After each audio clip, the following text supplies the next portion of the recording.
I'm Wesley. This is Signum Academy on Twitch. I am kind of being blinded by the sun right now, and yet I love it. I love the sun, so I'm not going to close my blinds. And so that I don't appear as some sort of scary ghost, I'm going to just stay off camera today. I hope that's okay. I kind of will pop in from time to time, but mostly I just want to start a new game of Undertale. It's a game that I love, even though I didn't play it as a kid. And so, in that respect, it's a little bit different from the games we've been talking about. In Undertale, we are tasked with making our way back to the surface after falling down a great big cave type of hole. This sort of thing happens in fantasy stories. Um, a couple of just brief glances backwards, and then we'll jump into the game. So, when we last spoke, I think it was about a month ago now, we were talking about the connections between Undertale, Earthbound, and the worlds of Middle Earth and other fantasy stories. That is kind of what we're about here at Signum Academy, after all. And I think we left off that time talking about some of the new opportunities through Signum Academy. I don't believe I knew at that time, but they're offering a free month. I want to say month. I could be getting that wrong. But anyhow, you can check out the website and see for yourselves what's on offer here. So I'll just put away the background and we'll check out the website. Hey, there we go, Signum Academy. Um, yeah, this was what we were looking at the end of last time. The various clubs and opportunities that are here um, are now available through the same platform where you can, as parents, that is, take part in the space or um, portals for adult continuing education. Um, so all of those kind of cool new opportunities. I think you'll be seeing them on the YouTube channel. If you're subscribed to that, they'll pop up, or you can come over to the university website and check it out. Um, I am, as I think I talked about last time, I'm going to have more inconsistent attendance myself here, so I might actually have to note that at the bottom of this page. That's actually a good reminder for me because it's looking like this time is going to become tricky. But I want to leave you in a good spot here to continue on your own if that's what it requires. Um, I know that we were looking at some of this stuff about the characters and the humor in the game as a way to connect it back to its inspiration in Earthbound. And I was planning on looking at more of these slides, but then I realized that they, as I say here, they contain some major spoilers. So I'll just leave it at this. The game, when you play it, has multiple endings. Um, and the story, as you go through it more than once, will not repeat in the same way. Um, when I taught this class before, it was with students who had played the game already and knew a lot about it. And I just can't be so sure that anyone out there watching is in that same boat. So if you've got questions, put them in the chat or comments as it goes off into infinity here. Let me get out of there. All right, let's start the game. Long ago, two races ruled over Earth, humans and monsters. One day, war broke out between the two races. After a long battle, the humans were victorious. They sealed the monsters underground with a magic spell. Many years later, ... Mount Ebot 2010X. Legends say that those climb the mountain never return.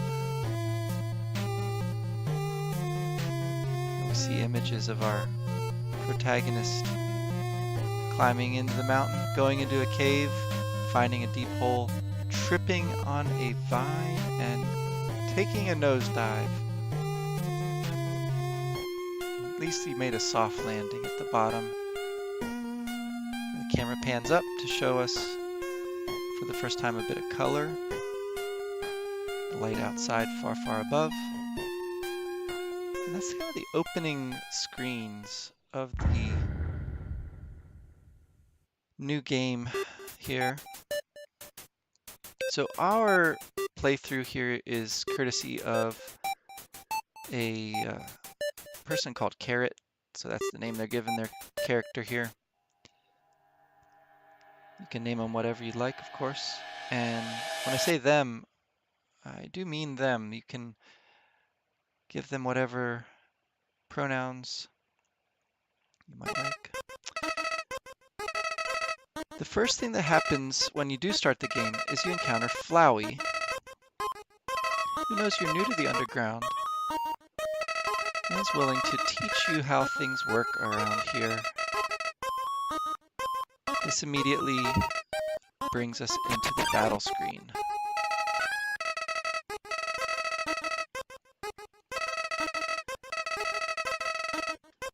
Well, we have a targeting system with a heart in the middle.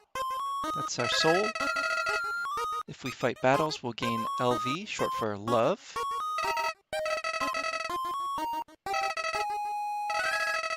Friendliness pellets are going to come at us. We're told to get as many as we can. Oh, but Flowey's annoyed because we dodged them all.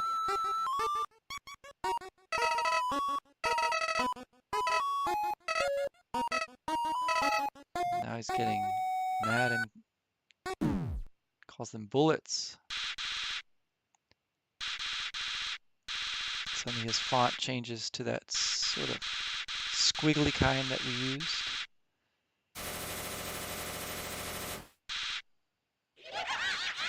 That's a pretty scary laugh as he sends more of these bullets at us before getting sent away by a kind-looking troll. Toriel, caretaker of the ruins.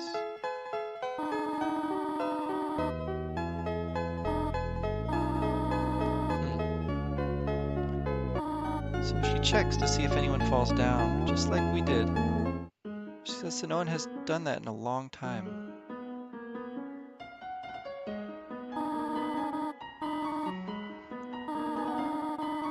Alright. So let's decrease the volume here and make sure we're following. As we start the game, it seems like we're going to get a little tutorial when we're battling Flowey at first. However, it quickly becomes clear that we have yet another tutorial character whose name is Toriel, who's going to walk us through, literally, the opening sequence of the game. So she saves us from certain death against the first opponent, who can't be trusted, it turns out. She then proceeds to take us through some extremely simple puzzles in this area called the ruins. Her guidance is probably annoying to most players if they've ever played games of this sort. That seems to be part of the joke, right? And so, again, without knowing exactly who's out there in the audience, I think that part of the appeal of Undertale has got to be in understanding some of that lineage that we've been talking about before, how it is similar to and different from classic role-playing games that we would say define the genre, the games like Earthbound that we've been discussing. Um, Now, with that said, the battle system here is actually quite a bit more active than really practically anything from that historical um, basis of the genre. The movement of your little heart icon within um, the targeting system, and then as we saw there, the variety of options beyond simply fighting are both pretty interesting, actually. The kinds of things that are inspiring that are, of course, the kinds of things that Earthbound goes towards in the sequel, in Mother 3. An interest in questioning the gameplay and not just the story that these games could allow. Um, let's check out this intense moment here.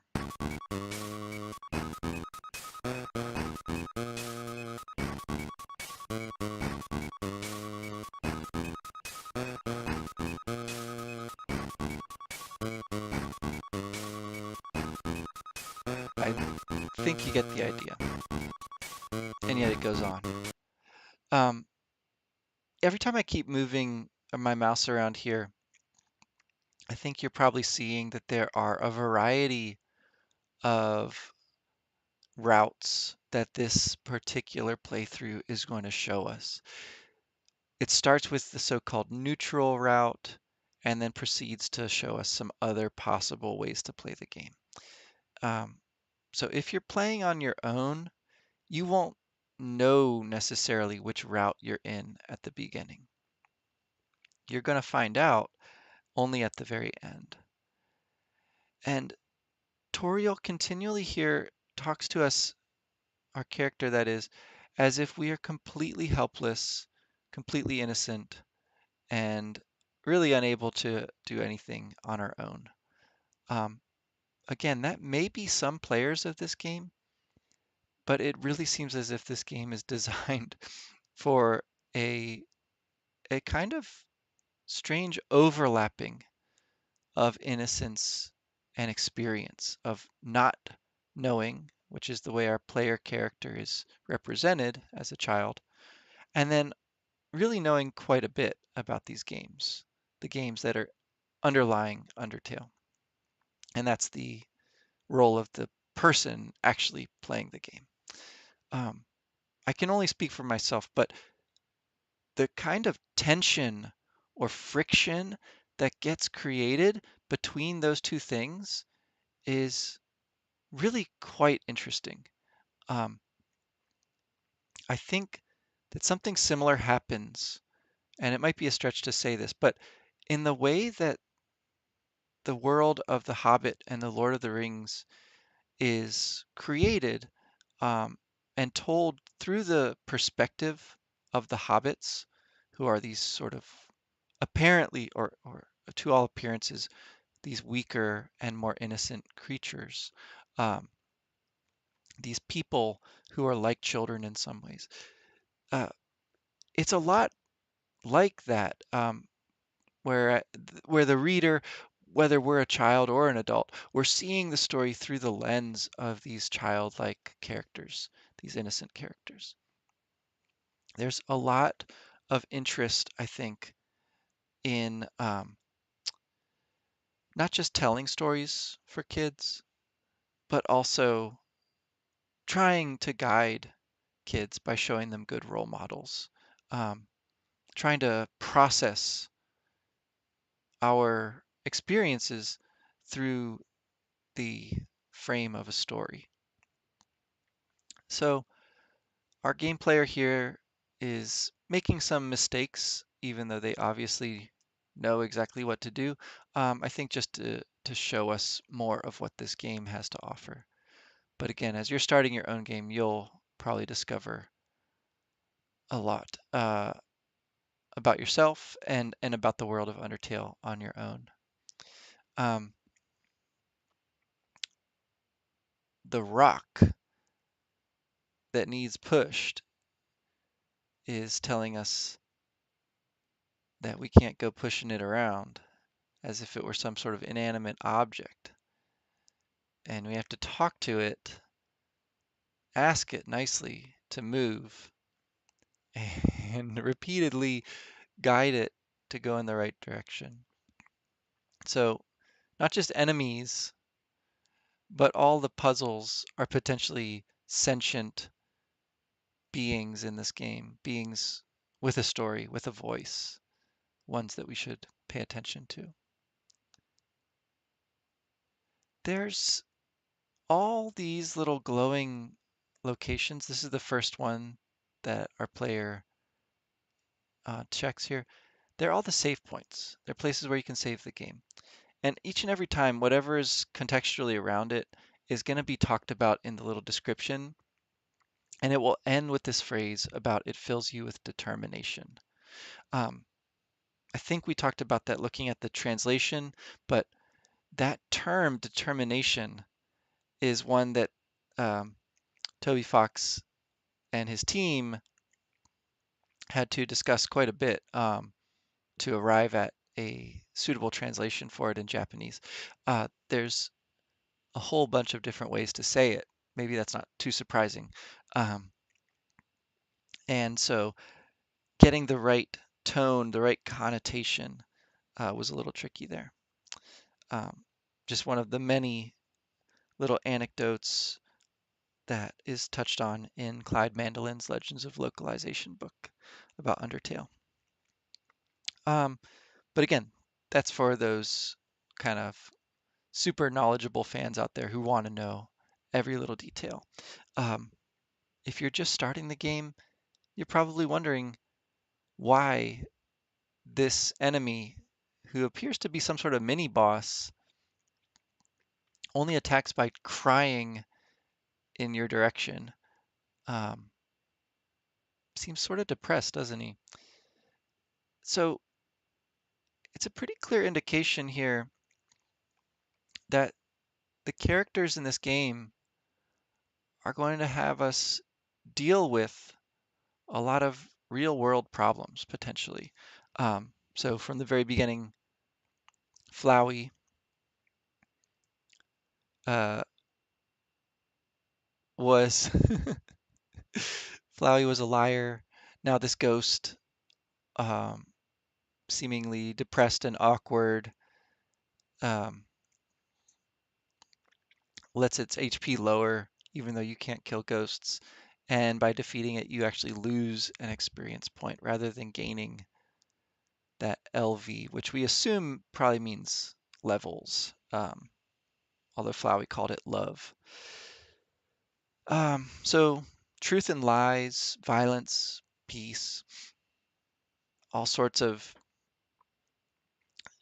issues, psychological even, that people might go through, but basic things too, like loneliness, awkwardness, are all in play here.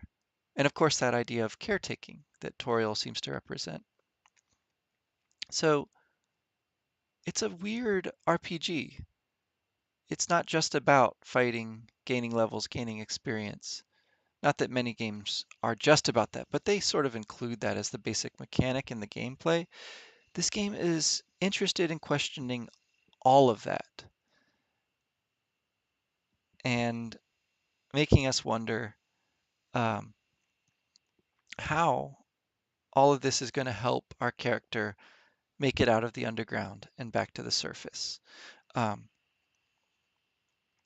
the introduction of the game um, spends a good deal of time here setting up these basic options of fighting against enemies or taking other kinds of actions.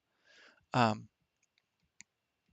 and those are the two basic routes that the game affords, either fighting everything and defeating all of the enemies like in a normal role-playing game, or avoiding combat as much as possible, sparing enemies whenever it's necessary, and going through the game without any sort of violence at all. Those are the two extremes. Um, the kind of um, the kind of lineage here, I think, goes back to those tabletop role-playing games like Dungeons and Dragons, where you might have party members who represent the extremes of violence and caretaking. Um, in this case, your player character doesn't have a clear class identity of any sort. You're not a warrior, you're not a healer necessarily. You're just a child. Um, and so, in some sense, it is your soul, it is your heart that's at stake there in battles. Um, you're determining the kind of person that you are through your choices, um, through your approach to the game. It remains a kind of a lonely experience, however, because there aren't party members in this game. It's a solo experience, both for the player and then for the player character as well. You're basically alone. It seems to be a limitation of the game itself that Toby Fox is interested in moving beyond in the sequels. Deltarune chapters 1 and 2 is has been released for free actually, and so you can play that legally without paying anything. Of course, for Undertale, if you want to see it, you can just watch it on YouTube like we're doing now. But if you want to play it, I'd recommend that you buy it. It's pretty cheap. And then periodically it'll go on sale and this and that. So um, I think there's a possible joke here. As we mentioned last time, Toby Fox talks about learning to read by playing video games. And so that bit of text there on the wall suggested that some players might not actually know how to read. Um, it might be, uh, again, sort of a joke. Um, going back to the dungeon, or rather the Dragon Quest games, where sometimes the player character is a child and thus cannot read signs, even though the player themselves would presumably be able to. Um, or perhaps it's a bit of a joke on the player themselves, saying, uh, well, questioning again, sort of what we're up to by playing a child's game, taking it so seriously, like we tend to do. I find that to be a pretty easy thing to answer though, like I've been talking about. I don't have a lot of trouble finding value in these games, and we'll just revisit that.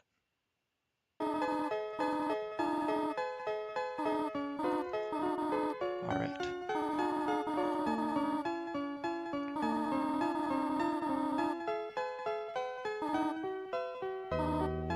So why did Toriel leave us behind? Well, she's been preparing a surprise for us.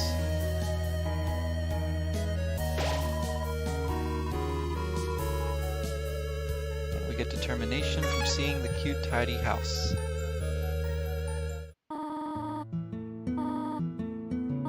Her surprise is a butterscotch cinnamon pie. She went ahead and made it with both flavors after all.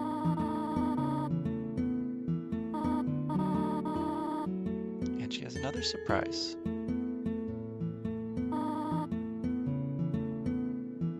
She takes you by the hand, walks you up to the door of a room of your own, and pats you on the head. Runs off to check on the burning pie.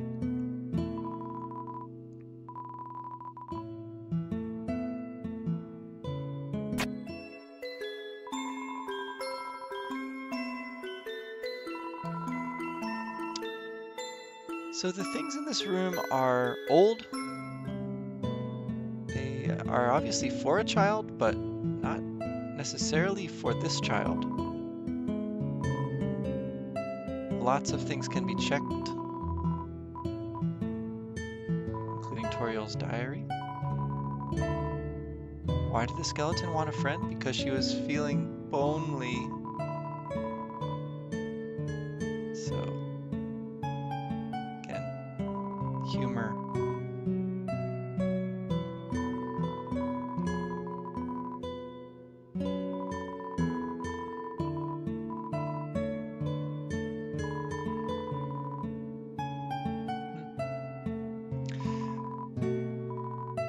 I think we'll get out of Toriel's sock drawer and make our way to the kitchen, because this last door is locked. Flower seeds and broken crayons, room under renovation. It's you, the water sausage. Again, the kind of humor is in that category of so bad it's good some of the time. Jokes that are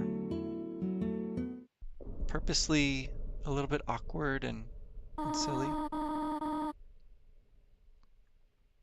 Trying to go through the basement, Toriel comes out and gets us.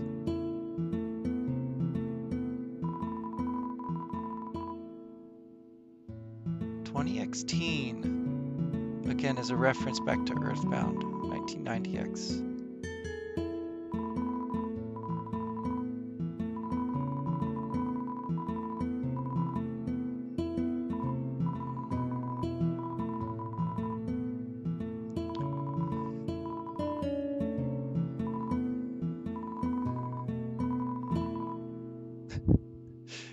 The history of the monsters and the humans,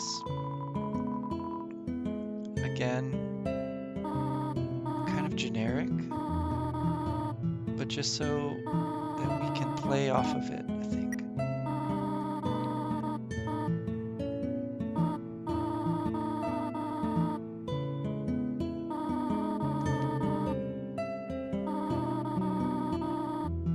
Bug hunting spots and books, a curriculum for your education. She's always wanted to be a teacher.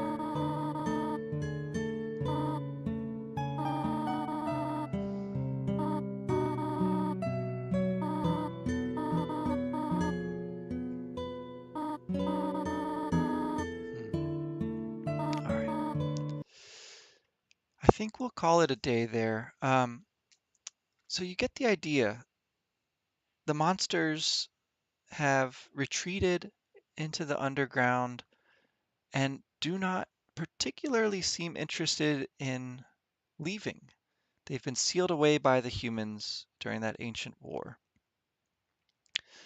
The human, on the other hand, would presumably want to make their way back to the surface, um, though this monster in particular is being very welcoming and making a home for us.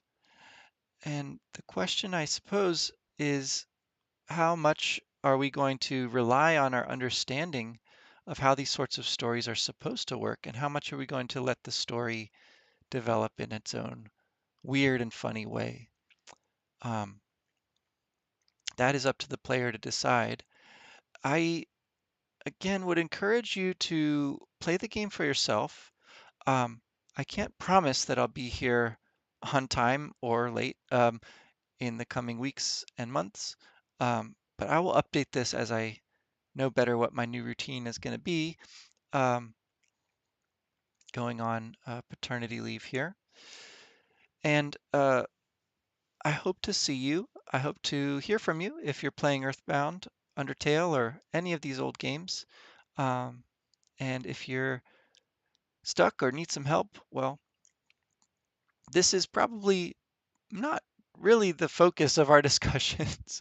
You can probably find a good walkthrough. But if you do want to discuss more of the meaning behind the game, then I can try to help with that. Um, so as always, let us know if you have any questions, comments, and we hope to see you back in a couple of weeks for the first Monday in May, I guess it'll be. Um, we'll continue our discussion of Undertale. Again, I'll try to hold off on spoilers for a little while yet. We'll just kind of move deeper into the storyline and see how it is treating everyone. Till then, take care. Enjoy the spring weather wherever you are. I'm going to go out while it's still sunny here, and I look forward to talking to you again soon. Bye for now.